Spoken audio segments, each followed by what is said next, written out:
Hey Gators, I'm Logan. And I'm Daniel. Welcome back to Swamp Talk. The football team has a spring game tomorrow at Gulf High School and also started their spring fundraiser. Your donation provides new equipment, team meals, and gives our athletes a great football experience. The link to donate will be in the description and on Mr. Mullen's Twitter. Also, if you're interested in cheer, scan the QR code on the screen for more info. Speaking of sports, our softball team had a game yesterday, which was the regional semifinals. Congratulations on the win. And our baseball team also had a game yesterday in the regional finals. That's on how far you guys made it. Sunday was Mother's Day. Let's go to a Mother's Day segment by Phoebe and Alex.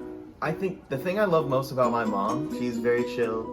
She gives me a lot of freedom, which I really appreciate. I like my mom's sense of humor.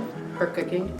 I love her, her face, her features, her smiling, My mom is always right about everything, like my friends. The best, she's caring. Her smile.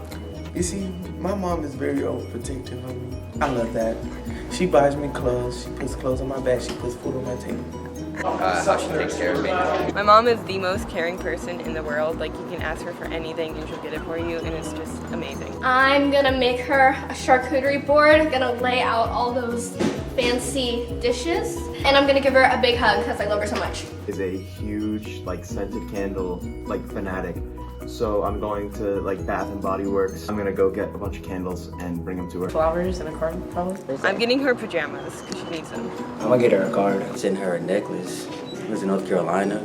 Something on her Amazon list. A hug and a kiss. Her favorite necklace. I'm going to Yamato's for lunch because it's also my brother's birthday, so it's kind of like a Mother's Day, his birthday type. As of right now, we're all really busy all weekend, so I think my family's just gonna have a big family dinner. I'm just gonna let her sleep in. Oh, we're going to the beach. Maybe FaceTime my mom. Let's spend time with her. We're gonna go out for dinner. I'm gonna make her dinner. Nothing. Did you know that many of your teachers here at Land O'Lakes are mothers themselves? Let's go and ask them how being a mother is.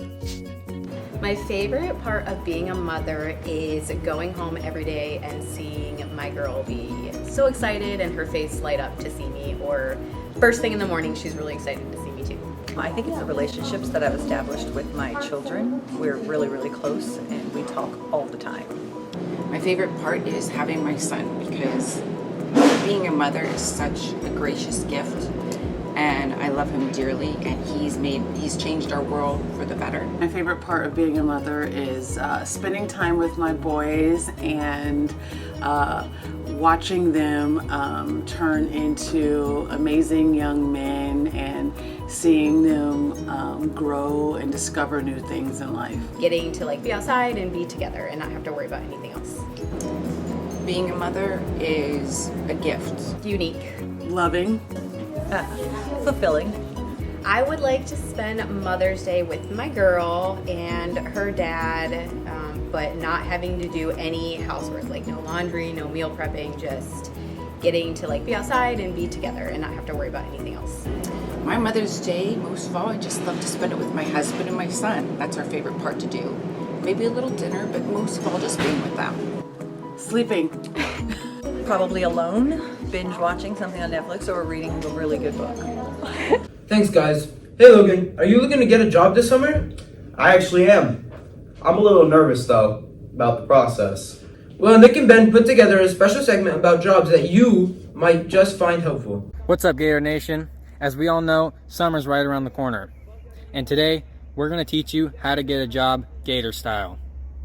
First things first, you're going to want to look for places nearby that may be hiring. Anywhere locally near your house that you could maybe ride your bike to or get a ride to from a friend or a parent. Next, you're going to want to go to the establishment's employment page, either in person or on their website, and you're going to want to follow their instructions, as it's different for every establishment. Typically, they will ask for your name, your work experience, and what days and hours you are available to work, and other important personal info. Make sure to give them contact information that you have frequent access to, so in case they email you or call you about details about the job, you'll be ready to know. And finally, make sure to wear proper attire to the interview. Something like slacks and dress pants with a dress shirt or blazer and a tie. Answer their questions to the best of your abilities. Remember to be honest and polite. After the interview, the establishment will usually call you within the next few days to let you know if you got the job. And there you have it, Gators. That's how you get a job the Gator way. Now, back to the anchors. Thanks, guys. I will definitely take that advice into consideration. Something else is to consider is that senior yard signs are on sale right now. You can pay on Rycor or Seamus Hides in the media for more info. Good luck, Gators, on district finals this week. Here's a breakdown on what to expect for testing days. On Thursday, 2nd and 5th period finals. And on Friday, periods 1 and 4. Lastly, Monday, May 22nd is periods 3rd and 6th. Good luck, Gators. If you have any EOCs you need to make up, the list will be posted in the comments. With the recent threat surfacing the school, it's extremely important we know what to do in case of an emergency permits. Let's go to Nicole and Emily with what to do in case in an active threat situation. What's up, Gators? Welcome back to Corporal's Corner. So today we're going to talk a little bit about active shooter. I've had some questions before about what are the common protocols if there is an active shooter on campus. We hope that scenario never presents itself. ATP. So we do our ATP drills every quarter. Our common protocols are things that are taught in that ATP. Based on what you're seeing or hearing or the information that's coming in, you're going to have the option of either barricading or evacuating. Barricading is going to be your best option. There are going to be some scenarios where evacuating would be a good idea. You're going to use a little bit of common sense and listen. Do you hear gunshots nearby? Do you hear screaming, running? Do you hear anything in the hallway that leads you to believe something's actively happening right outside your room? At that point in time, you're going to barricade. If it sounds quiet, if you don't have anything that leads you to believe that it's happening right there, and you're getting reports that it's occurring on the other side of the campus, by all means, if you feel like evacuating is your best option, go for it and get away from the school. That leads me to another question. What do I do if I'm stuck in the hallway? What if I'm, late to class, something starts happening and all the doors are locked and now I'm not where I belong? Look for an adult. Most of the adults on campus have keys. So find an adult because they can get into a room. They may be able to get into one of the classrooms or into a supply room or something like that. They have that key, and that key is going to be able to get you into one of those locked doors and into a secure place. Also, it's going to depend a little bit on the totality of circumstances, right? If there's hardly anybody in the halls, again, I'd find that adult. I would try to, if they don't see you, I would try to just hide or evacuate.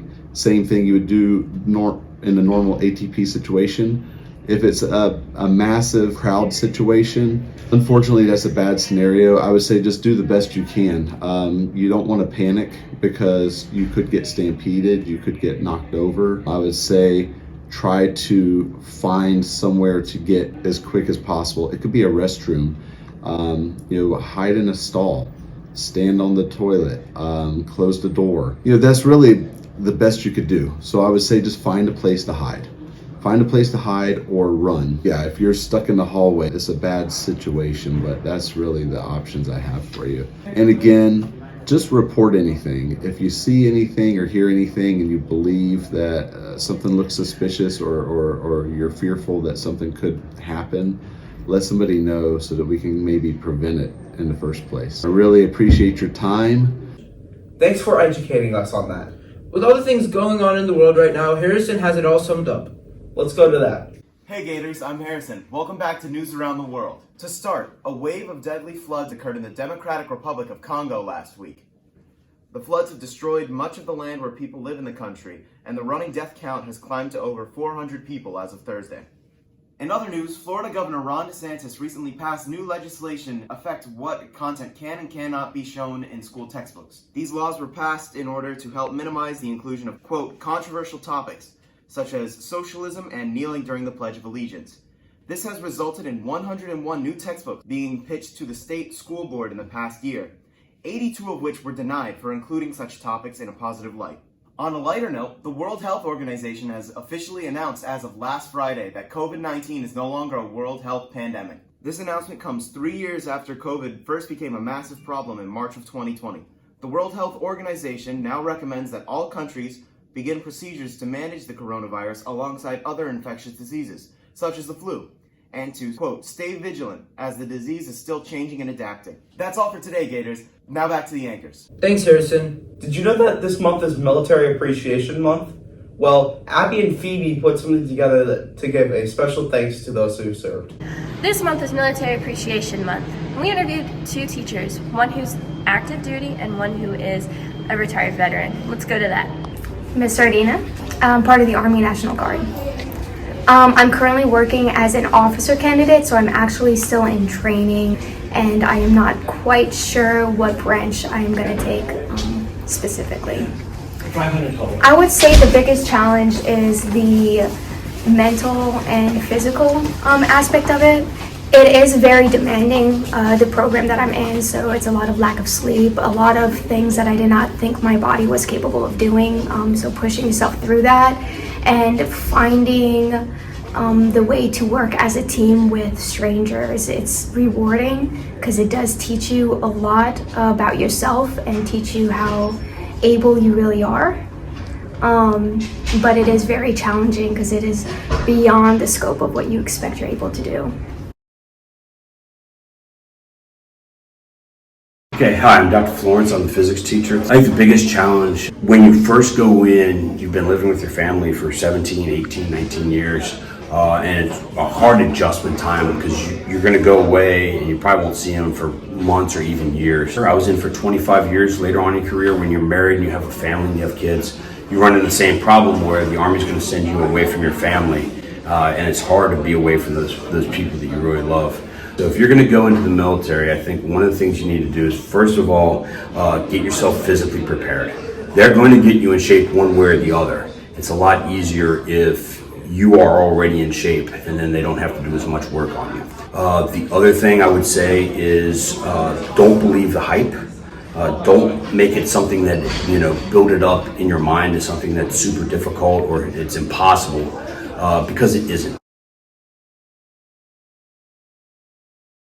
Thanks, guys. That's all we got for today, Gators. Come back Friday for another edition of Swamp Talk.